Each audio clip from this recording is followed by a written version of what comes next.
All right, now to the extraordinary and exhaustive New York Times expose that appears to shatter the president's claim of being a self-made billionaire while implicating him in sketchy, possibly illegal tax schemes. The roughly 19-month-long investigation found that Trump received today's equivalent of more than $400 million from his father's real estate empire, beginning as a toddler and continuing to this day. As the Times reports, much of the money came to Trump because he helped his parents dodge taxes in the 1990s.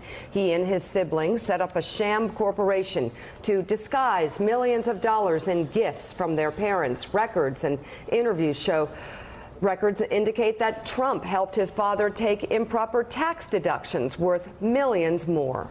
He also helped formulate a strategy to undervalue his parents' real estate holdings by hundreds of millions of dollars on tax returns, sharply reducing the tax bill when those properties were transferred to him and his siblings. Tax experts tell the Times that the president is unlikely to face criminal prosecution for tax evasion because the statute of limitations has passed on any possible wrongdoing. But as the Times reports, there is no time limit on civil fines for tax fraud. The New York State Tax Department says it is reviewing the allegations. The report continues. Fred Trump was relentless and creative in finding ways to channel his wealth to his children. He made Donald not just his salaried employee, but also his property manager, landlord, banker, and consultant. He gave him loan after loan, many of them never repaid. He provided money for Donald's car, money for his employees, money to buy stocks, money for his first Manhattan offices, and money to renovate those offices. He gave him 3 trust funds. Jeez. He gave him shares in multiple partnerships. He gave him $10,000 Christmas checks, and he gave him laundry revenue from his buildings. According to the investigation, Trump was earning $200,000 in today's dollars by age 3 and was a millionaire by the age of 8. By the time Donald was 17, his father had given him part ownership of a 52-unit apartment building. Once he graduated from college, the Times found Trump was receiving the equivalent of $1 million a year from his dad.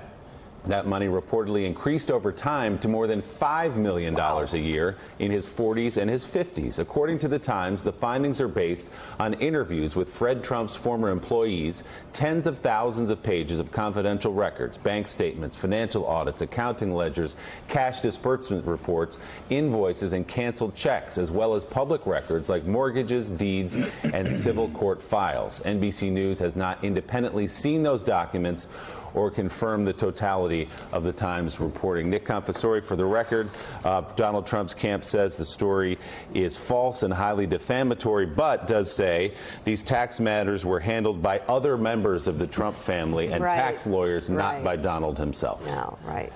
So no, in fact, Trump was deeply involved in the tax planning, the estate planning with his father. He was part of all of these schemes. And the reason is that they benefited him chiefly. What you're seeing here is what we see a lot in America in this country, which is the determination of very wealthy people to pass their fortunes on to their kids untaxed. And this family was extraordinarily creative in how they did it. And I think the part that stuck out to me most in this amazing report by colleagues of mine was that this is a man, Donald Trump, who has been on the record lying about the size of his fortune. But the way he accumulated his fortune was lying in the other direction about the value of real estate assets. What they did time and time again was systematically and grossly just undervalue the buildings owned by the Trump family and say that they weren't worth anything, and then pass them to other people in the family, pass them from Trump Sr. to a Donald Trump. It's amazing. You know, there's one other aspect that really stuck out. I mean, there was so much in here. It's just an incredible piece of journalism. And Joe, as an aside, I mean, we know that Mr. Trump loves to apply nicknames to people. He always has throughout his campaign and everything. We now have a nickname for the president, I would suggest, and it would be Thanks, Dad. Yeah. It's Thanks, Dad Trump. But Joe, this is interesting. I found it interesting.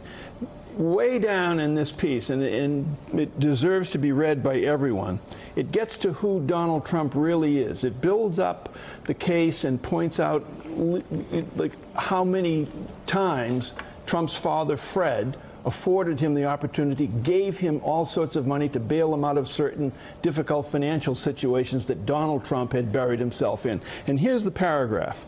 But over time, as Donald Trump careened from one financial disaster to the next, his father found ways to give him substantially more money, records show.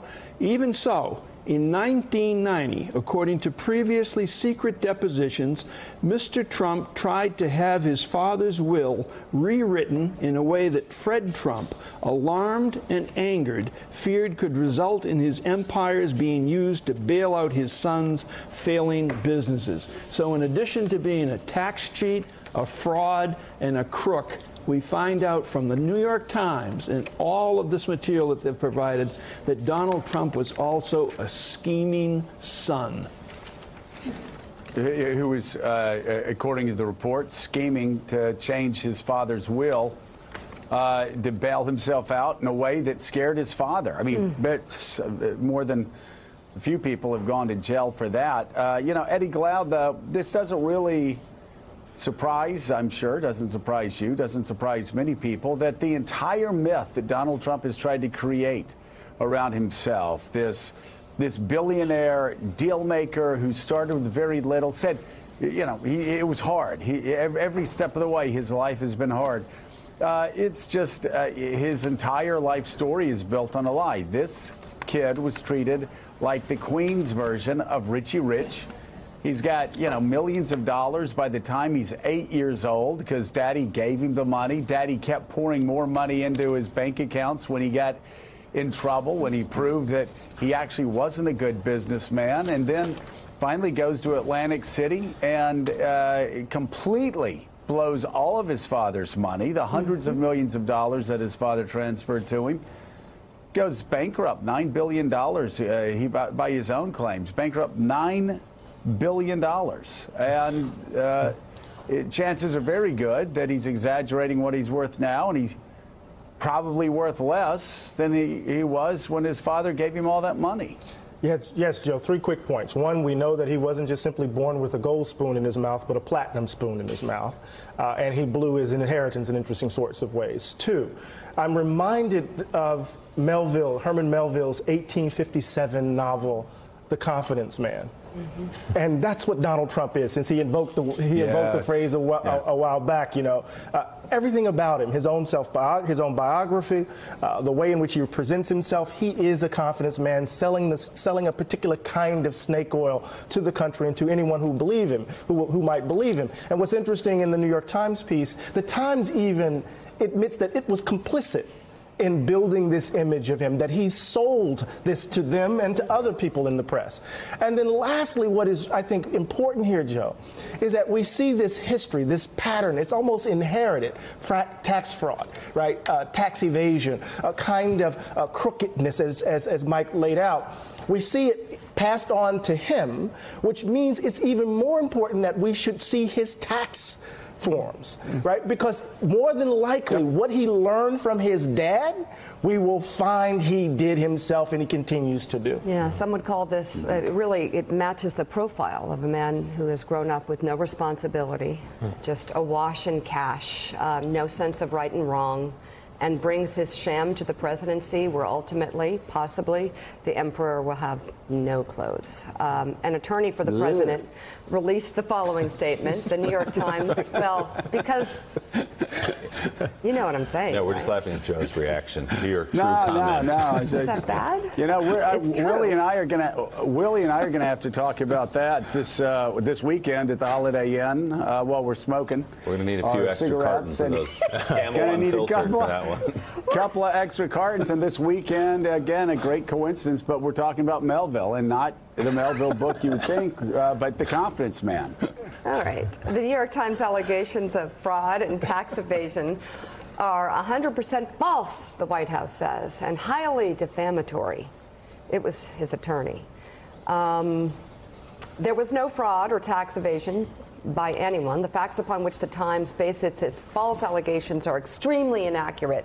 All estate matters were handled by licensed attorneys, licensed CPAs, and licensed real estate appraisers who followed all laws and rules strictly. Wait, hold on. Isn't that like Mika, it was a license this, license that. Doesn't like mean doctor? they weren't cheating for him. Wasn't that, who was it? Which White House person had said that something was true because they sent it certified mail like the first week? Remember his doctor? I mean, the guy, the crazy certified doctor. Certified super doctor healthy. said he was the healthiest guy ever. Exactly. It's all I don't so know. certified. But anyway. The statement continues. Licensed. President Trump had virtually no involvement whatsoever with these matters. The affairs were handled by other Trump family members who were not experts themselves and therefore relied entirely upon the aforementioned licensed professionals.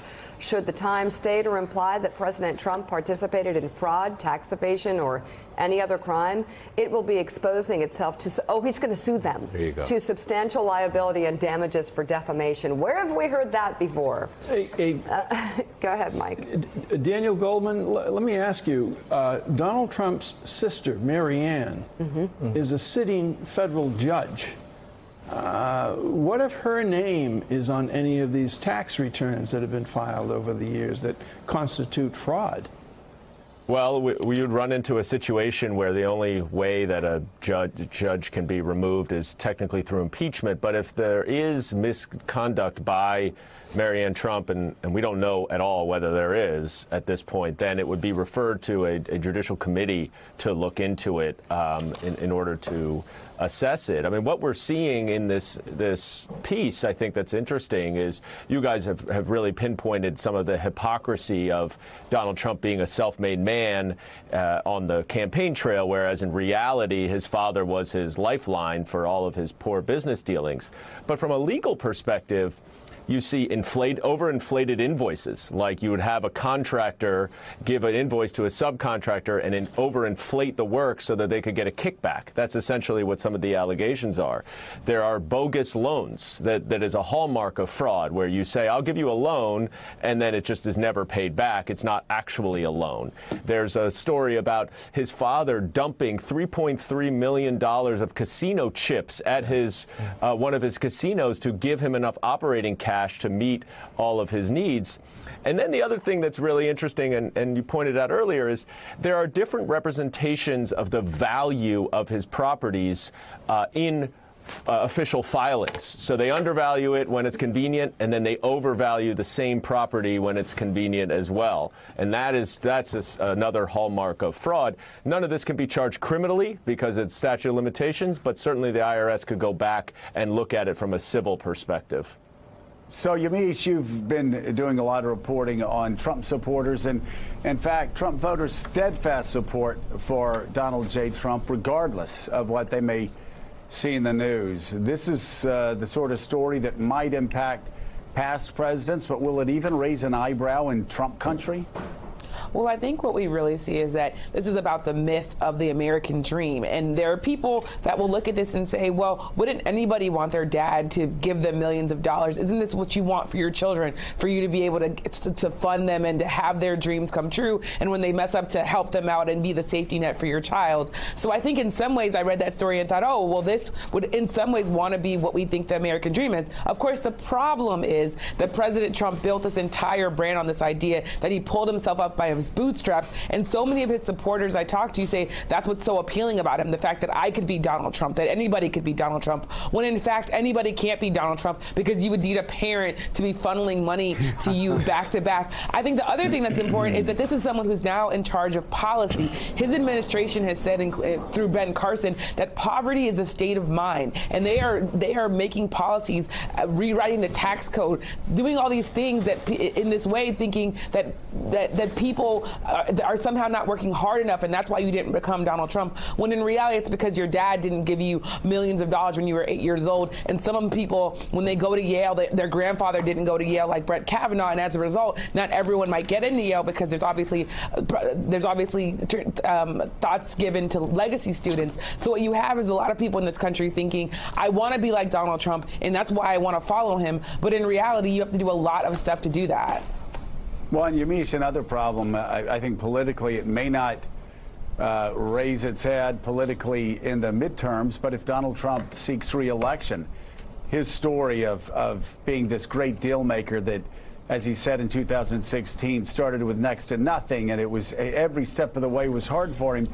that's undercut, and it is attached to the policies that you're talking about when you have a tax bill that Donald Trump signed, and that night he was at Mar-a-Lago with his billionaire friends saying, I just made you a lot of money today with these tax cuts that are overwhelmingly unpopular. Doesn't this all fit together politically?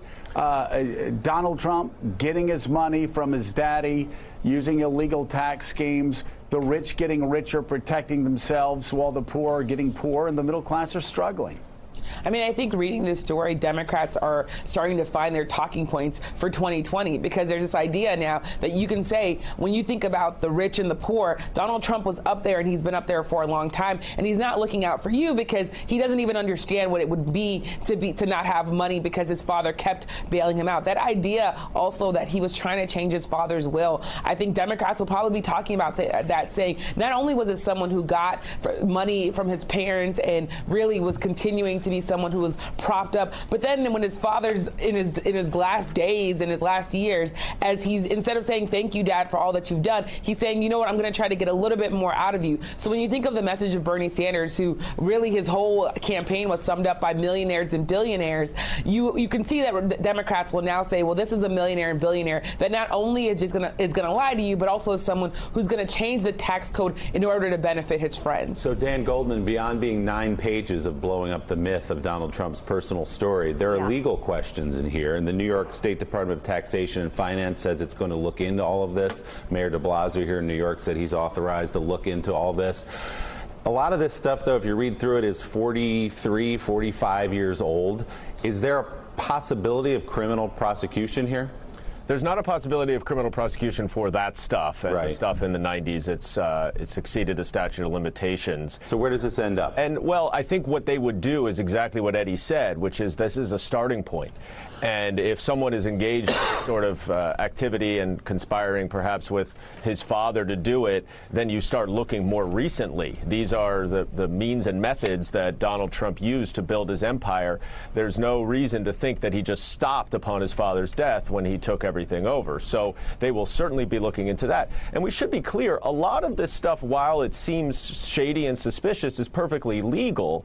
Many people are backstopped by their parents in various ways, and clearly Donald Trump's father was trying to pass money on to his children, and a lot of it was legal ways. He created companies in their names and for them with money that never was actually his. It was ultimately earned money. That's okay, but a lot of this other stuff and the misrepresentations is what is suspect, and I expect that the New York State authorities will look into more recent conduct. And, you know, Yamika, we use the name Bernie Sanders, how this would feed into the Democrats' message and Bernie Sanders' message. Forget Bernie Sanders. What about Donald Trump's message in 2016? He was the populist. He was the one running ads at the end of the campaign, the 2-minute Bannon ad that talked about how the international order, the banking order, the tax code, everything was rigged against the poor. For the benefit of global elites and the richest people in America and across the world. This undercuts the message for Donald Trump. Forget about Bernie Sanders, what he said in 2016. It does. It's an incredible, revealing report. Daniel Goldman, thank you very much. Thanks for checking out MSNBC on YouTube, and make sure you subscribe to stay up to date on the day's biggest stories. And you can click on any of the videos around us to watch more from Morning Joe and MSNBC. Thanks so much for watching.